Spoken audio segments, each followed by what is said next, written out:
Hello, and welcome back to the lab. Today is part 3 of our series on tithing called, The tithe is wrong. I wanted to say it.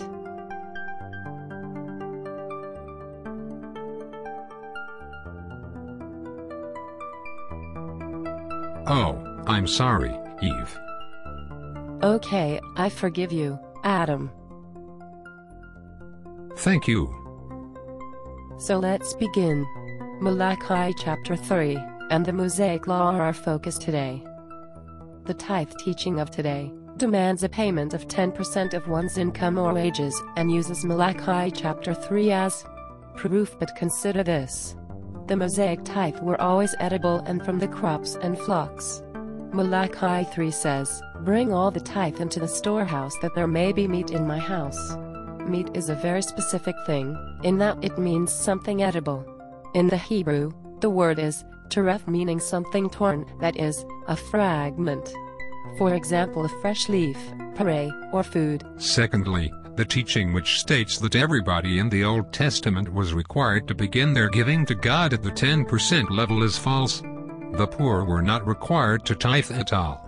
Neither did the tithe come from the results of man's craft, hands and skill. Only farmers and herdsmen gathered what God produced as tithe increase. Please note the implication here, beloved. Jesus was a carpenter. Paul was a tent maker, and Peter was a fisherman. None of these occupations qualified as tithe payers because they did not farm or herd animals for a living. It is, therefore, incorrect to teach that everybody paid a required minimum of a tithe, and, therefore, incorrect to teach that in keeping with the law, New Covenant Christians should be required to at least begin at the same minimum as Old Covenant Israelites. So true, Eve. This common false assumption is very often repeated and completely ignores the very plain definition of tithe as food gathered from farm increase or herd increase. The easy argument to make here is that being that we are no longer in a primarily agricultural society, we give money instead of food. But if we are honest with the text, how do we decide who is to tithe? Did you know that there are 3 different tithe in the Bible? That's right, there are 3 different tithe described in the Bible.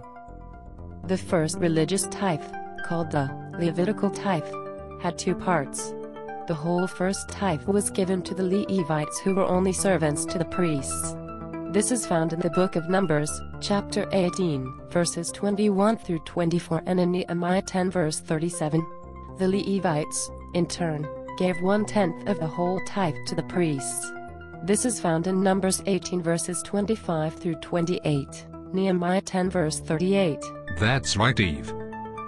According to Deuteronomy chapters 12 and 14, the second religious tithe, called the feast tithe, was eaten by worshippers in the streets of Jerusalem during the 3 yearly festivals. The third tithe, according to Deuteronomy chapters 14 and 26, called the poor tithe, was kept in the homes every 3rd year to feed the poor. Also, according to 1 Samuel chapter 8, verses 14 through 17, the ruler collected the first and best 10% for political use. During Jesus' time, Rome collected the first 10% of most food and 20% of fruit crops as its spoils of war. So the only logical conclusion one can draw is that the current tithe teaching ignores all other tithe and focuses on an incorrect interpretation of the first religious tithe. Right you are, Eve. I think that's enough for now. Let's give them some time to think it over. Okay, Adam. Join us in part 4, where we contrast the Christian and the law-abiding Jew. And Adam? Yes, Eve? Please remember to turn the camera off. Ha ha ha ha. Ha ha ha.